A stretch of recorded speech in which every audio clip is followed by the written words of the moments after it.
दोस्तों साल था 1983 जब आर्कियोलॉजिस्ट की एक टीम गुजरात के डाबरी गांव के पास अरब सागर में कुछ एक्सप्लोर कर रही थी। समुद्र की 130 फीट की गहराई में जाने के बाद वह जो देखते हैं वह सचमुच चौंका देने वाला था। वह बिना देरी किए बाहर आते हैं और अपने बॉस को फोन लगाते हैं। कुछ देर तक रिंग जाने के बाद उधर से आवाज आती है। इसके बाद कोई आवाज नहीं आती क्योंकि हैरान परेशान आर्कियोलॉजिस्ट बिना रुके वह हाल सुनाना शुरू कर देते हैं जो उन्होंने समुद्र में देखा, और उसे सुनते ही बॉस के हाथ से फोन छूट जाता है। आखिर उन्होंने समुद्र में ऐसा क्या देख लिया कि उन्हें ठंड में भी पसीने आ गए, जिसे जानकर बॉस भी कुछ बोल नहीं पाए। जानने के लिए चलिए हमारे साथ अरब सागर की उसी गहराई में। समुद्र में उठती इन लहरों को देखिए, जिनमें जितना शोर है उनके अंदर पसरा है उतना ही सन्नाटा, और इस सन्नाटे और उसी सन्नाटे में दफन है न जाने कितने ही रहस्य। समुद्र के नीचे आज भी कई ऐसे राज दबे हैं जिनके बारे में किसी को कुछ नहीं पता। कुछ साल पहले अरब सागर की गहराई में ऐसी ही एक साइट खोजी जिसे देखकर हर कोई हैरान था। दरअसल वह एक भरी पूरी नगरी थी, ऐसी नगरी जो इतनी खूबसूरत थी कि जिसे कोई एक बार देख ले तो बस देखता ही रह जाए। ऊंची ऊंची दीवारें, बड़े बड़े गेट और उन पर की गई नक्काशियां, सड़कें, भव्य महल, पूरा वेल प्लेड शहर जो आज के शहरों को भी पीछे छोड़ दे। समुद्र की गहराइयों में ऐसी नगरी देखकर आर्कियोलॉजिस्ट हैरान थे। आखिर ये नगरी यहाँ पहुँची कैसे और यह कितनी पुरानी है, यह अब सवाल उनके मन में भी थे, जिनका जवाब ढूंढने के लिए उन पत्थरों के सैंपल लिए गए और कार्बन डेटिंग से पता चला कि वह पत्थर महाभारत काल के हैं और यह वही नगरी है जिसके बारे में महाभारत में भी बताया गया है, यानी श्री कृष्ण की नगरी, द्वारिका नगरी, जिसे भगवान श्री कृष्ण ने समुद्र किनारे बसाया था। अब आप कहेंगे कि हमें कैसे पता चला कि यह द्वारिका ही है?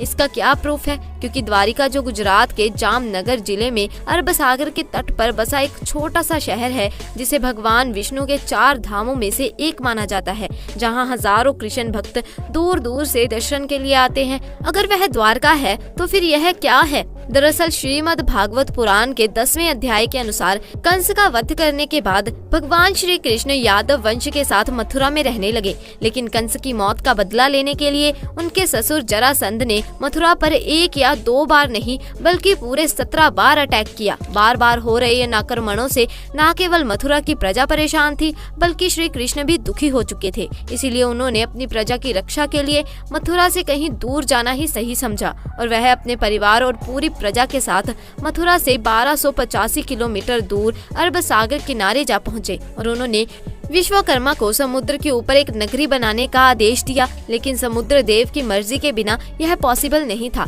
इसीलिए भगवान श्री कृष्ण ने समुद्र देव की पूजा की, जिससे खुश होकर समुद्र देव ने अरब सागर के बीचों बीच 12 योजन यानी करीब 153.6 किलोमीटर धरती गिफ्ट की। इसी भूमि पर भगवान विश्वकर्मा ने विशाल द्वारिका नगरी का निर्माण किया। यह एक ऐसी नगरी थी जो आज की वेल प्लान्ड सिटीज को भी मात दे सकती थी। ऊंची दीवारें, बड़े दरवाजे, बगीचे, तालाब, सोने का महल, सब कुछ बेहद ही खूबसूरत तरीके से बनाया गया था। और इसी नगर के बीचों बीच था श्री कृष्ण का महल, जो बेहद आलीशान था।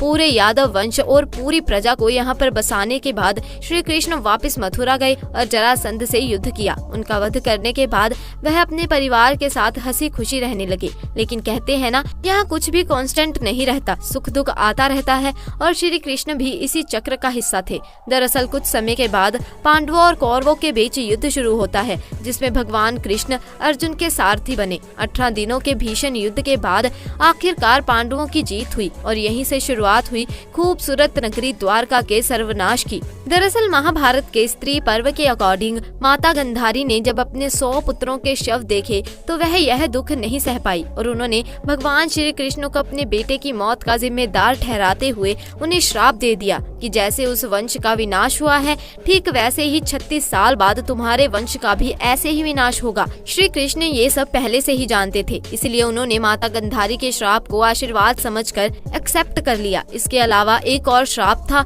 जो यादव वंश के विनाश का कारण बना। एक बार की बात है जब द्वारका के पास बसे पवित्र स्थल पिंडारक में कई ज्ञानी साधु संत आए हुए थे। उन्हें देखकर श्री कृष्ण के पुत्र सांब अपने दोस्तों के साथ मिलकर ऋषि मुनियों के साथ शरारत करने की सोची। फिर क्या था, सांब ने एक गर्भवती गर्भवती स्त्री का भेष बदला और पहुंच गया साधु संत के पास। वहां जाकर उसने ऋषि मुनियों से अपने होने वाले बच्चे के बारे में पूछा। ऋषि मुनि अपने साथ हो रहे इस मजाक से क्रोधित हो गए। उन्होंने शाम को श्राप दे दिया कि वह एक लोहे के मुसल को जन्म देंगे जो यादव वंश के विनाश का कारण बनेगा। अब श्राप तो एक ही भारी होता है, यहाँ तो 2 मिल चुके थे। और थोड़ी देर बाद सांप के कपड़ों से एक लोहे का मुसल मिला। जब श्री कृष्ण के नाना उग्रसेन को इस पूरी कहानी का पता चला तो उसने उस लोहे के मुसल के टुकड़े किए और उन्हें समुद्र में फेंक दिया। यही उन्हें यह गलत फहमी हो गई कि ऐसा करने से उन्होंने यादव वंश को इस श्राप से बचा लिया, क्योंकि जैसे ही उग्रसेन मुसल के टुकड़ों को समुद्र में फेंकते तो उन्हें एक मछली निगल लेती और फिर वह मछली मछुआरों के जाल में जा फंसी। जब उन्हें चीरा जाता तो उनके पेट से उसी लोहे के मुसल के टुकड़े निकलते हैं। एक शिकारी उन लोहे के टुकड़ों से जहरीले तीर बना लेता है और ऐसे टुकड़े टुकड़े होने के बाद भी यह लोहे का मुसल एक बार फिर से तैयार हो जाता है यादव वंश के विनाश के लिए। लेकिन कैसे? दरअसल 36 साल बीत चुके थे और वह समय आ चुका था जब माता गंधारी के श्राप को सच साबित होना था। पूरा यादव वंश नशे की लत में डूब चुका था। धीरे धीरे उन्होंने आपस में ही लड़ना शुरू कर दिया। फिर क्या था, अंदर ही अंदर यादव वंश में युद्ध छिड़ गया। भाई भाई को मारने लगा और धीरे धीरे पूरे राजवंश का विनाश हो गया। यह सब देखकर बलराम जी ने धरती का त्याग कर दिया और श्री कृष्ण जी जंगलों की तरफ निकल पड़े। कुछ देर चलने के बाद वह एक पीपल के पेड़ के नीचे जाकर लेट गए। तभी एक शिकारी ने उन्हें हिरण समझकर उन पर तीर चला दिया। यह वही शिकारी था जिसने मछली के पेट से निकले टुकड़ों से तीर बनाया और यह वही जहरीला तीर था जो लोहे के मुसल से बना था। जैसे ही यह जहरीला तीर श्री कृष्ण को लगा तो उनकी मौत हो गई और उन्हीं के साथ पूरा यादव वंश खत्म हो गया। जब अर्जुन को इसका पता चला तो वह दौड़कर द्वारका पहुंचे, लेकिन तब तक वहां सब कुछ खत्म हो चुका था। पूरी द्वारका आग में जल रही थी। इसके बाद अर्जुन ने जैसे तैसे खुद को संभाला और जलती हुई नगरी से लोगों को बाहर निकाल दिया। खाली होते ही द्वारिका नगरी हमेशा के लिए समुद्र में समा गई। अब आपका द्वारका को लेके जो कंफ्यूजन है उसको भी दूर करते हैं। दरअसल आज द्वारिका को 2 हिस्सों में बांटा गया है, द्वारका और बेट द्वारका। द्वारका समुद्र के किनारे बसा एक छोटा सा शहर है और बेट द्वारका अरब सागर के बीचों बीच बसा एक द्वीप।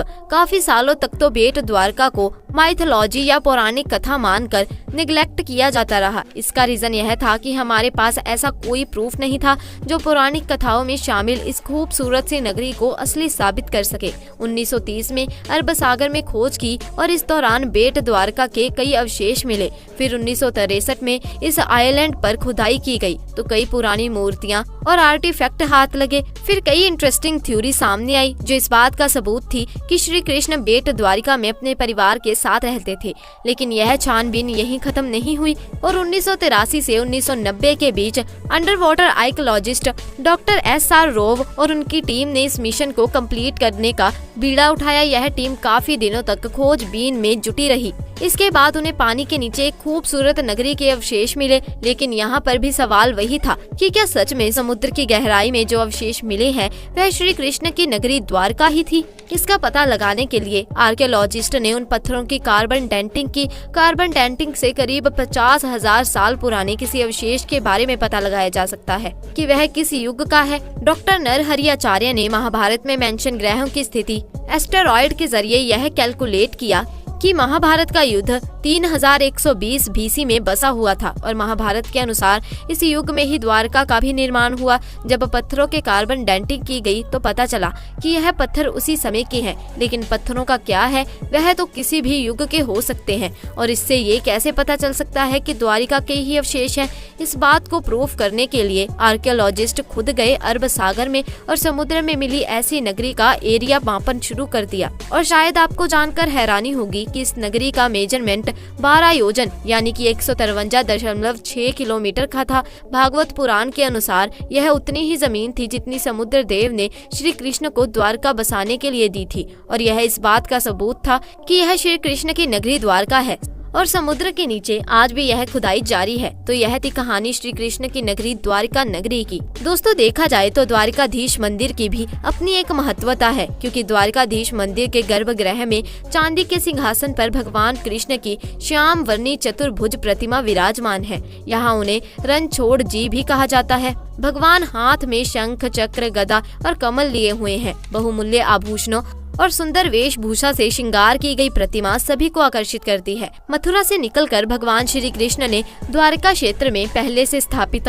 गंडहर बने नगर में एक नया नगर बसाया। ऐसा कहा जा सकता है कि भगवान कृष्ण ने अपने पूर्वजों की भूमि को फिर से रहने लायक बनाया। तो दोस्तों, आपका आज की इस जानकारी के बारे में क्या कहना है, हमें कमेंट सेक्शन में आके जरूर बताइए। और अगर आपको आज की ये वीडियो पसंद आई तो इसे लाइक कीजिए, अपने दोस्तों और रिश्तेदारों के साथ ज्यादा से ज्यादा शेयर कीजिए। और अगर आप हमारे चैनल पर नए हैं तो चैनल को जल्दी से जाकर सब्सक्राइब भी कर दीजिए। जल्द मिलेंगे ऐसी ही नई जानकारी के साथ, तब तक के लिए आपका बहुत बहुत धन्यवाद।